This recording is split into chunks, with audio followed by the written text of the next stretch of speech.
Welcome back, everyone. In the last video, we saw how to fetch records using equality, like finding employees by their exact name. But what if we want to use other operators instead of just equals? For example, greater than, less than, between, or even like for partial matches. That's exactly what we're going to learn in this video. How to make Spring Data JPA generate those queries just by writing the right method names. In this video, we're going to learn how to write a method name for age less than. And once you understand this pattern, you can easily write queries for any operator like greater than, between, not equal, and so on. Alright, suppose instead of age less than, you just wanted to check for age equal to. What would the method name be? Simple, just FindBy age.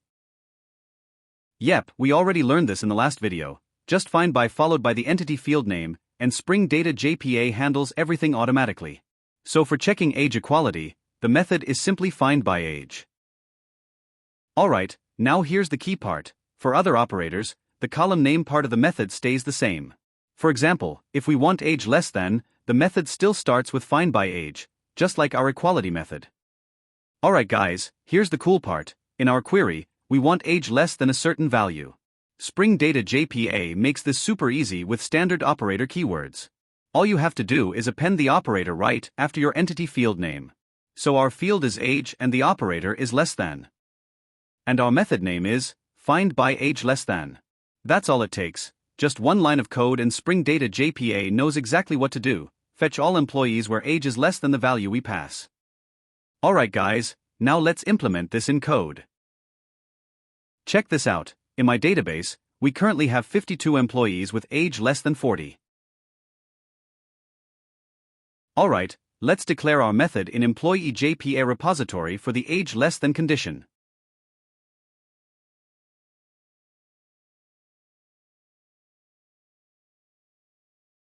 As we discussed, the method name is FindBy age less than.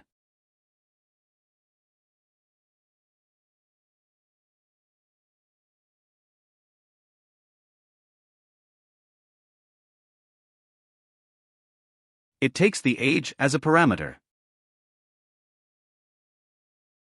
And it returns a list of employee objects that match the condition. Awesome. Our repository method is all set. Now let's hook it up in the controller so we can see it in action through a REST API.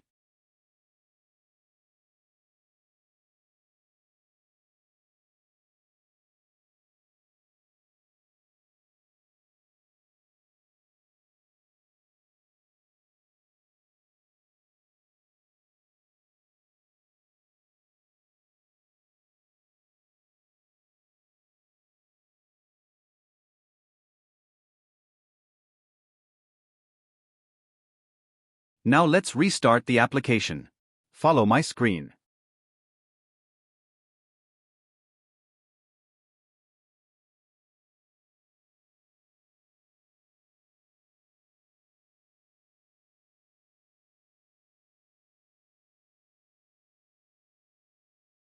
Hit the API. I am going to fetch all employees with age less than 40. I'll pass 40 as the age parameter. See that? We received all employees with age less than 40, and the count is 52.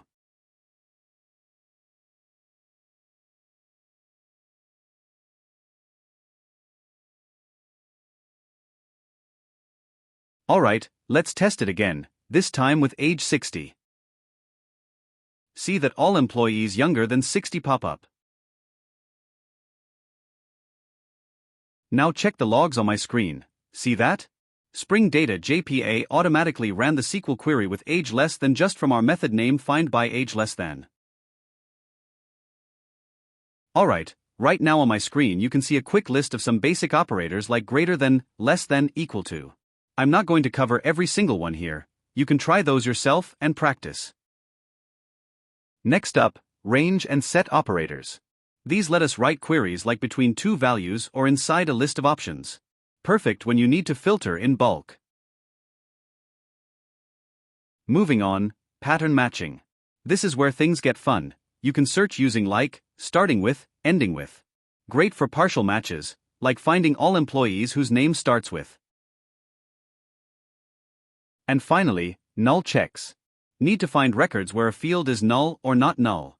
Spring JPA has built-in method names for that too. Super handy for clean data filtering.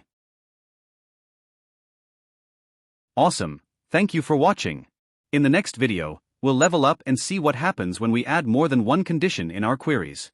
So if you found this helpful, hit that like button, subscribe to the channel, and don't forget to tap the bell icon so you never miss an update.